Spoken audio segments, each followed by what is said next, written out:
चलना की है, मन सुने। एक दफा मन सुने, मन निर्मल हो जाएगा। एक दफा मन सुने, सारे पाप मन चो निकल जाएंगे। एक ही दफा मन सुने, मानसिक रोग सारे दे सारे चले जाएंगे, फिर शरीरक रोग भी चला जाएगा। रोग सोग दुख जरा मरा, हर जने नहीं निकटानी।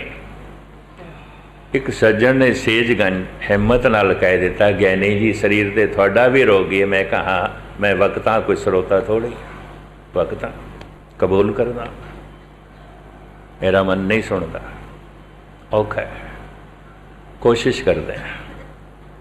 मैं कोई इस तरह का दावा भी नहीं किया मैं स्रोता, वक्ता बोलते हैं, पाठ करते हैं,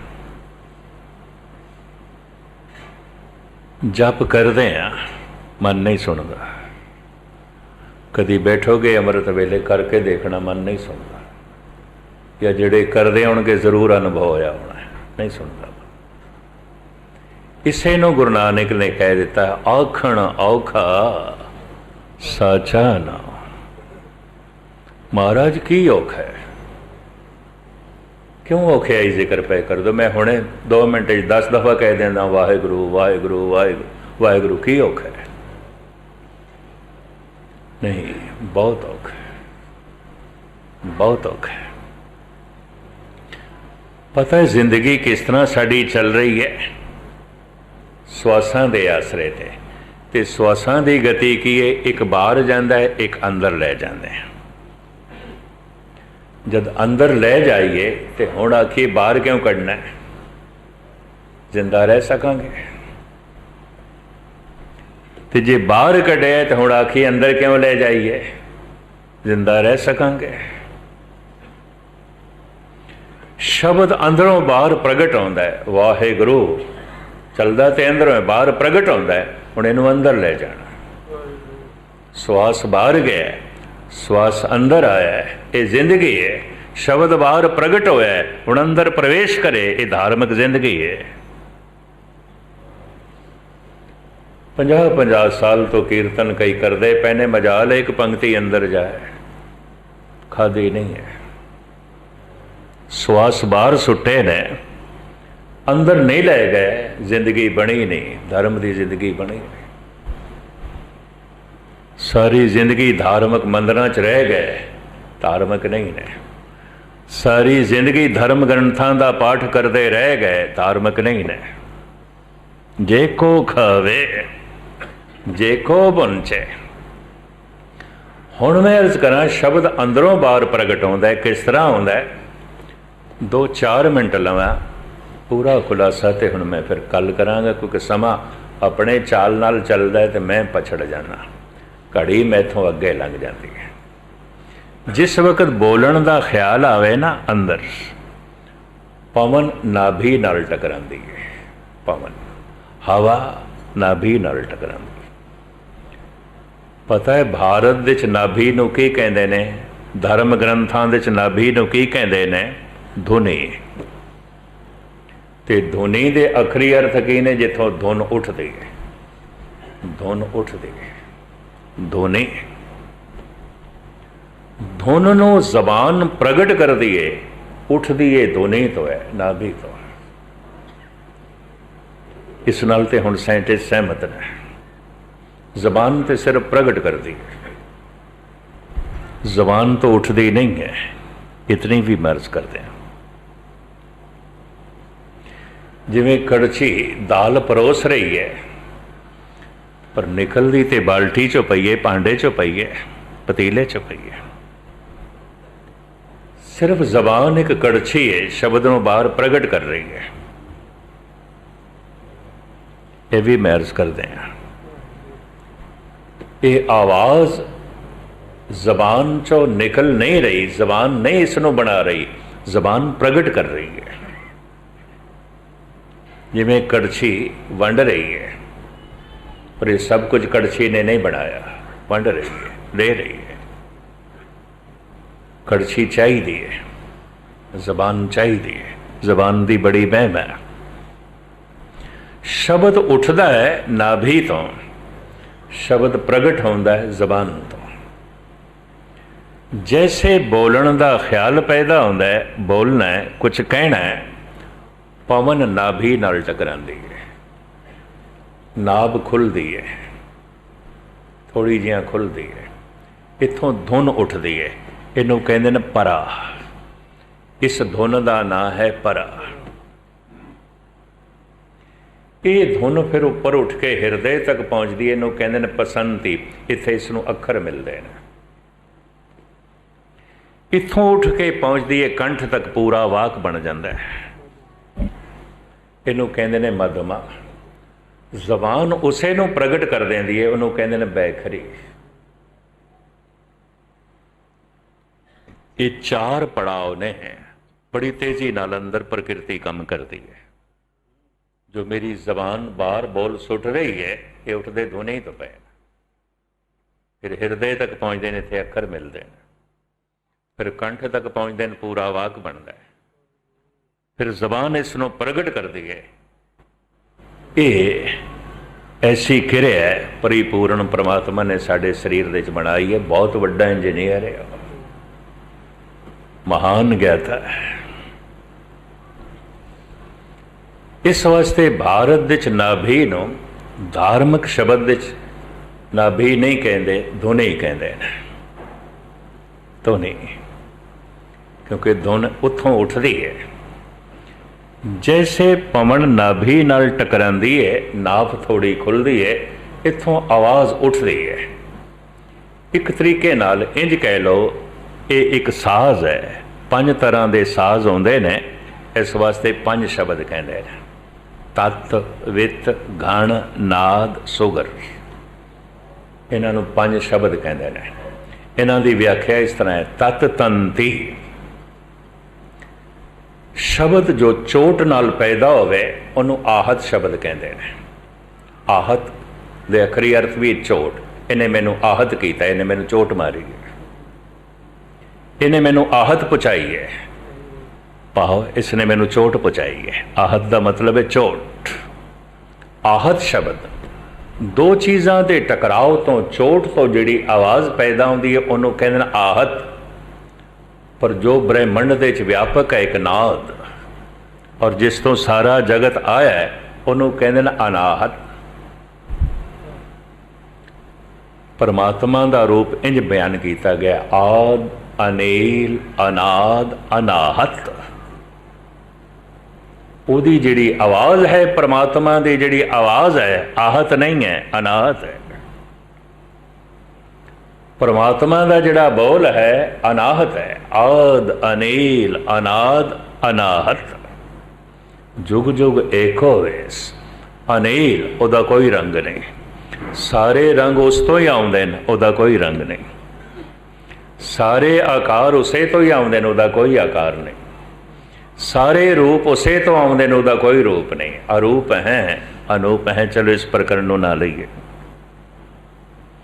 सारे रंग उसे तो आउंदे ने, पर उसका कोई रंग नहीं। जुग जुग एक हो वेस, उसका एको ही वेस है। उसे एक तो अनेकता जन्म लेंदी है। उसे एक निराकार तो जिहदा कोई आकार नहीं, तरह तरह के आकार जन्म लेंदे ने। उसे एक निराकार तो जिसका कोई रंग रूप नहीं, तरह तरह के रूप जन्म लेंदे ने, तरह तरह के रंग जन्म लेंदे ने। आहत शब्द जो 2 चीज़ों के टकराव तो पैदा होवे। तत्, तंती साजां तो, सितार है, बीना है, रबाब है, दिलरुबा है, सरंगी है, वायलिन है। तंती साजां तो टकराव तो जिहड़ी आवाज़ पैदा होती है, इनू तत् शब्द कहते हैं। वित चरम का, चमड़े दे मड़े हुए साज। ढोलक है, मंजीर है, तबला है, मरदंग है, ढब है, इनू वित शब्द कहते हैं। तत् तंती वित चरम का, घण का सेका जान। धातुआं नाल धातुआं टकरावन, जिहड़े छैणे होंदे ने, खड़तालां ने।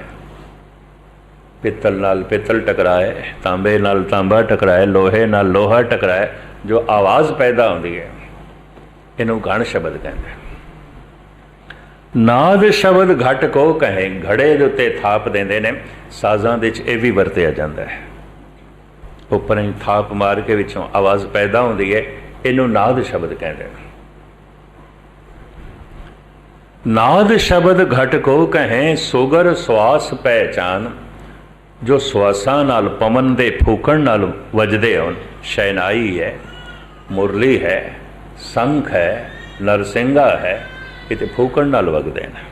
ਇਹ ਹਾਰਮੋਨੀਅਮ ਹੈ, ਇਹ ਵੀ ਹਵਾ ਦੇਣੀ ਪੈਂਦੀ। ਹਵਾ ਨਾ ਦਿਓ ਸੁਰਾਂ ਦੇ ਚੋਂ ਆਵਾਜ਼ ਨਹੀਂ ਨਿਕਲੇਗੀ। ਅਸੀਂ ਜੋ ਬੋਲਦੇ ਹਾਂ ਸਾਡੇ ਕੋਲ ਸੁਗਰ ਸ਼ਬਦ ਹੈ।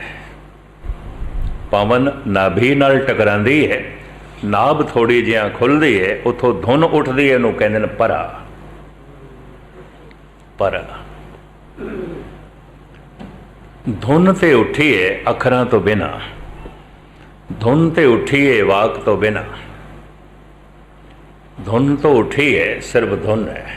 ਇਸ ਵਾਸਤੇ ਇਹਨੂੰ ਧੁਨੀ ਕਹਿੰਦੇ ਨੇ। ਹਿਰਦੇ ਤੱਕ ਉਹ ਧੁਨ ਪਹੁੰਚੀ, ਅੱਖਰ ਮਿਲ ਗਏ, ਇਹਨੂੰ ਕਹਿੰਦੇ ਨੇ ਪਸੰਤੀ।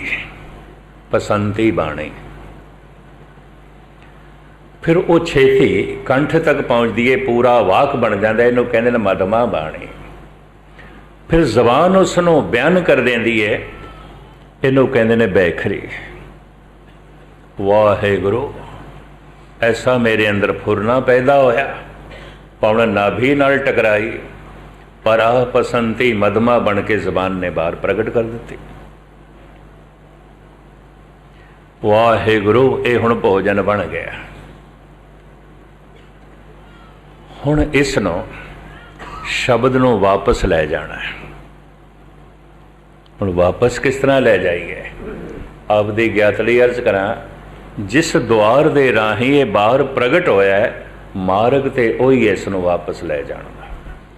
ਜਿਵੇਂ ਘਰ ਦੇ ਜਿਸ ਦਰਵਾਜ਼ੇ 'ਚੋਂ ਅਸੀਂ ਲੰਘ ਕੇ ਆਏ ਹਾਂ, ਹੁਣ ਘਰ ਦੇ 'ਚ ਪ੍ਰਵੇਸ਼ ਕਰਾਂਗੇ ਉਸੇ ਦਰਵਾਜ਼ੇ ਦੇ ਰਾਹੀਂ। ਦੁਆਰ ਇੱਕੋ ਹੀ ਹੈ, ਜੈਸੇ ਗੁਰਦੁਆਰੇ ਦਾ ਦਰਵਾਜ਼ਾ ਬਾਹਰ, ਜਿਸ ਤੋਂ ਆਇਆ ਬਾਹਰ ਵੀ ਉਸੇ ਰਾਹੀਂ ਜਾਵਾਂਗੇ। ਸ਼ਬਦ ਪ੍ਰਗਟ ਹੋਇਆ ਬਾਹਰ, ਬੈਖਰੀ, ਮਧਮਾ, ਪਸੰਤੀ, ਪਰਾ।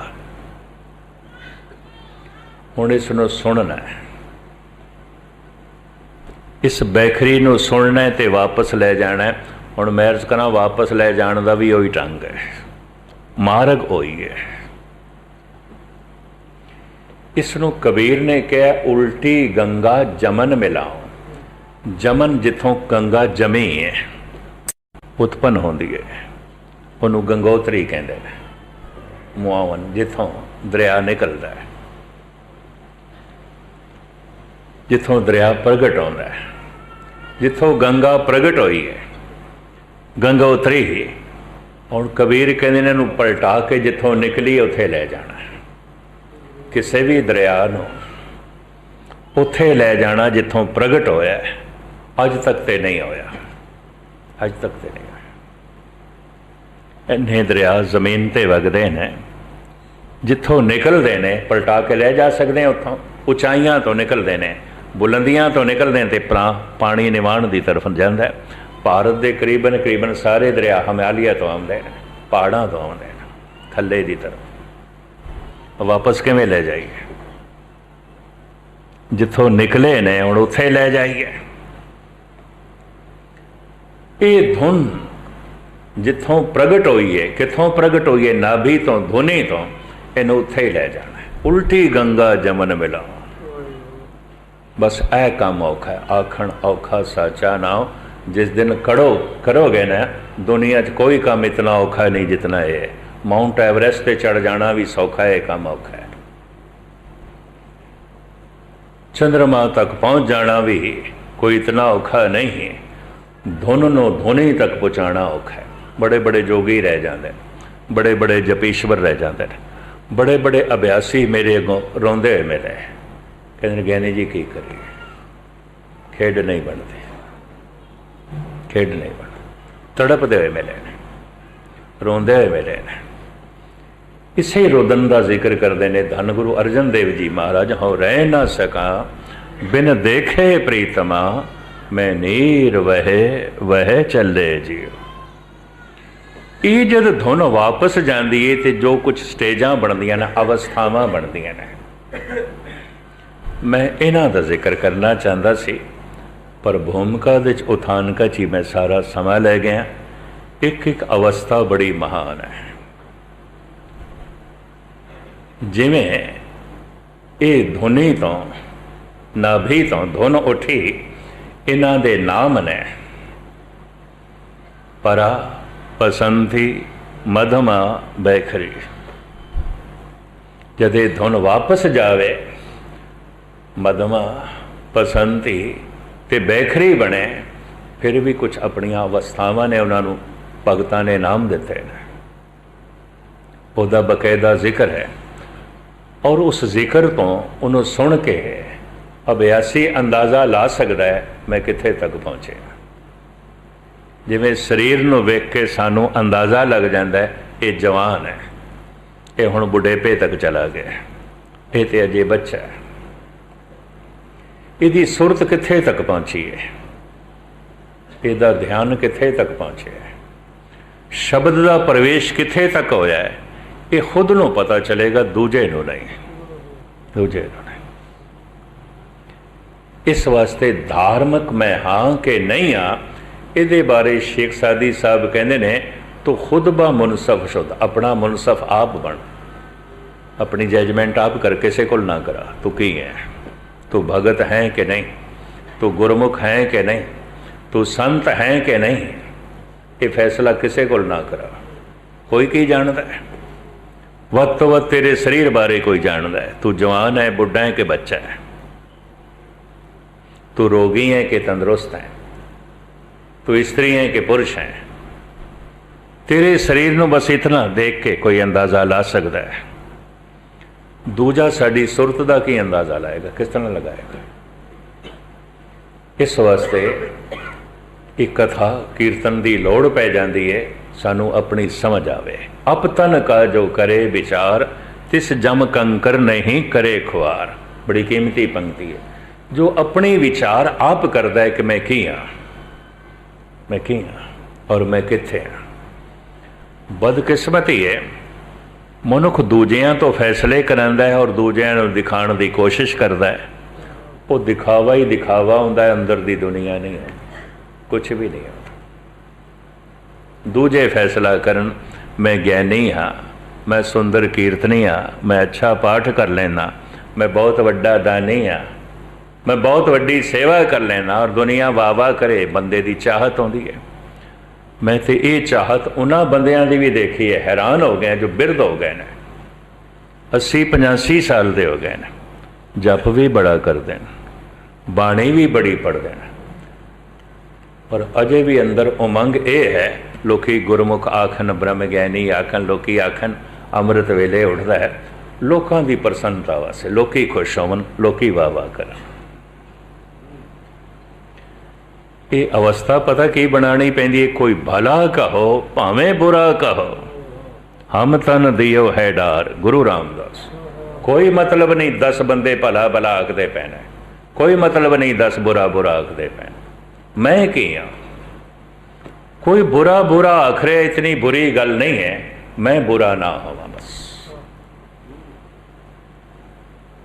गल इतनी है। कोई भला भला आखदा पे आखे पे, मैं देखा मैं भला हाँ कि नहीं। अप तन का जो करे विचार। इथों धर्म की यात्रा शुरू होती है। ये जड़ियाँ स्टेजा ने, परा, पसंती, मधमा, बैखरी, मैं कोशिश करांगा कल धन गुरु ग्रंथ साहब जी महाराज मैनू तौफीक देन, समर्था देन। है बारीक गल, अत्यंत बारीक, ते मैं सतगुर की हजूरी थानू अर्ज करा, सफलता मैनू भी अजे नहीं मिली, पता मैनू चल गए। चलो इनू हंकार कह दो, तुसी मेरा हंकार कह दो, मैनू पता चल गया गल ये है, स्टेज ये है, अवस्था ये है। तो इतनी फोकी मेरी निर्माणता भी ना समझ लेना, 100% मैं सही कह रहा, कामयाबी मैनू इस नहीं मिली। समझ आ गई है, वो समझ मैं थोड़े सामने रख रहा। तुसी आखोगे अवस्था क्यों नहीं मिली, ये मैनू हुण समझ आई है, बहुत औखी है। कथा करन नालों लखां गुणा औखी है, आखण औखा साचा।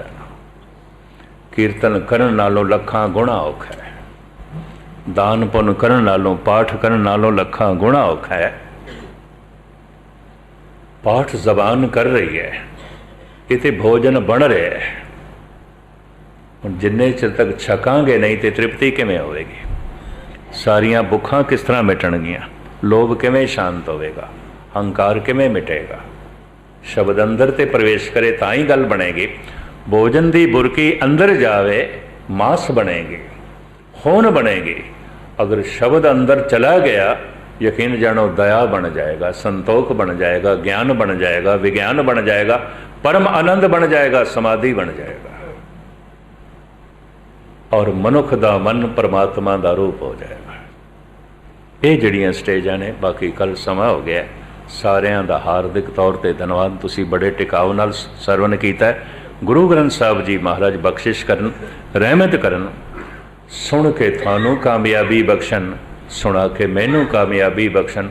थोड़ा सुनिया होया सफल होवे, मेरा सुनाया होया सफल होवे। भुल चुक दी क्षमा। वाहिगुरू जी का खालसा, वाहिगुरू जी।